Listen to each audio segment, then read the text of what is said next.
Hello students, आज हम पढ़ेंगे chapter first some basic ideas of statistical physics. What is statistical physics? It is a branch of physics which deals with the study of physical behavior of a system composed of a very large number of particles. It means कि statistical physics physics की वो branch है जो कि किसके साथ deal करती है? Study of physical behaviour of the system, जिस सिस्टम में बहुत सारे पार्टिकल्स हों, ऐसे सिस्टम के फिजिकल बिहेवियर को स्टडी करने के लिए यूज करते हैं हम स्टैटिस्टिकल फिजिक्स का। ठीक है। In the before the advent of quantum theory के आने से पहले मैक्सवेल बोल्ट्जमैन एंड गिब्स ने जो मेथड दिया था, स्टैटिस्टिकल मेथड, वो था क्लासिकल। ठीक है। तो जब कोई सिस्टम क्लासिकल मेथड से सोल्व आउट नहीं हुआ या फिर उसमें जब कोई लिमिटेशंस आई, तो जो न्यू अप्रोच थी उसका यूज़ किया गया, और जो न्यू अप्रोच थी वो थी अपनी क्वांटम। ठीक है। तो जो स्टैटिस्टिकल मेथड्स, जो क्लासिकल स्टैटिस्टिकल मेथड है, उसको हम बोलते हैं मैक्सवेल बोल्ट्जमैन स्टैटिक्स। ठीक है। और जो नई अप्रोच आई वो दी थी बोस-आइंस्टीन एंड फर्मी डिराक ने। ठीक है। तो क्वांटम स्टैटिक्स को अगर हम डिवाइड करें आगे, तो ये हमारे दो कैटेगरीज में डिवाइड होती है। एक है Bose-Einstein statics and other one is Fermi Dirac statics. ठीक है। Bose-Einstein statics it holds good for photons को स्टडी करने के लिए हम बोस-आइंस्टीन स्टैटिक्स को यूज़ करते हैं, और एलिमेंट्री पार्टिकल्स को स्टडी करने के लिए फर्मी डिराक स्टैटिक्स का यूज़ करते हैं। नेक्स्ट अब हम देखते हैं basic terms use in statistical physics. तो कौन कौन सी बेसिक टर्म्स हम स्टैटिस्टिकल फिजिक्स में यूज़ करते हैं? First one is system. System क्या है? System is defined as any object of interest, या फिर हम कह सकते हैं the portion of universe which we have to be study is called system. System have two categories.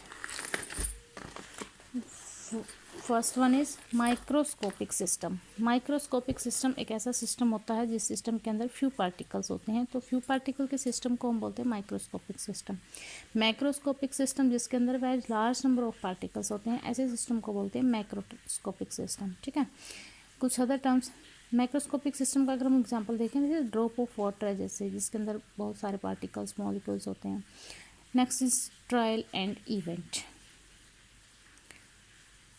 Trial को अगर हम देखें तो ट्रायल क्या है? Performance of an experiment for collecting data is called a trial.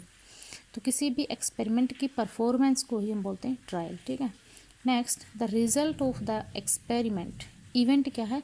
The result of the experiment. जो experiment हमने किया उसके कोरस्पॉन्डिंग क्या क्या रिजल्ट हमें मिले, वो रिजल्ट्स उन्हीं को हम बोलते हैं इवेंट। ठीक है। फॉर एग्जाम्पल, जैसे अगर हम मान लें कि भाई बर्थ ऑफ ए बेबी, कोई मान लिए भाई किसी बेबी का बर्थ हुआ। ठीक है। तो ये जो बेबी है ये बॉय भी हो सकता है और गर्ल भी हो सकता है। ठीक है। तो इसमें जो एक्सपेरिमेंट है या परफॉर्मेंस क्या है इसमें? Birth of baby. ठीक है। और जो इसके आउटकम्स हैं या रिजल्ट्स हैं वो या तो बॉय हो सकता है या फिर girl. It means birth of baby is trial and getting a boy और girl this is an event. ठीक है। Next one is some other type of events. अगर हम इवेंट की कुछ और टाइप्स देखें तो सबसे पहले है equally likely events. Equally likely events वो इवेंट होती हैं जिनमें से हम किसी एक को प्रेफरेंस नहीं दे सकते। The events are said to be equally likely if none of them occurs in preference to the other. For example, जैसे अगर हमने कोई कॉइन को टॉस किया तो ये कॉइन हेड भी शो कर सकता है और टेल भी शो कर सकता है, दोनों के इक्वल चांसेस हैं। Thus both events are equally likely. अगर हम अदर टाइप देखें इवेंट की, एक होती है फेवरेबल इवेंट्स। फेवरेबल इवेंट्स क्या होती है? The possible result of A trial which ensure the occurrence of a particular outcome. जैसे हमने कोई भी इवेंट किया, कोई भी, चलो मान लेते हैं हमने कोई भी ट्रायल किया या कोई भी एक्सपेरिमेंट परफॉर्म किया, तो उसके कोरस्पॉन्डिंग जो किसी एक पर्टिकुलर आउटकम की अकरेंस को इंश्योर करते हैं, उसके फेवर में जितनी भी इवेंट्स आती हैं वो क्या होंगे? अपनी फेवरेबल इवेंट्स है। Next is mutual exclusive event. Mutually exclusive events are said to be mutually exclusive if the occurrence of one rules out the simultaneous occurrence of other. For example, अगर हमें कोई कॉइन टॉस किया तो मान लीजिए एक उस पर अपर साइड हेड आ गया, ठीक है, तो उसने टेल आने की पॉसिबिलिटी को क्या कर दिया, रूल आउट कर दिया। मीन्स अगर हेड आ गया तो फिर टेल नहीं आएगा। इट मीन्स दोनों इवेंट्स साइमल्टेनियसली अकर नहीं हो सकती, तो ऐसे इवेंट्स होते हैं mutually exclusive event. Next is independent and dependent events. Two events are said to be independent if the probability of occurrence of one does not affect the probability of occurrence of the other।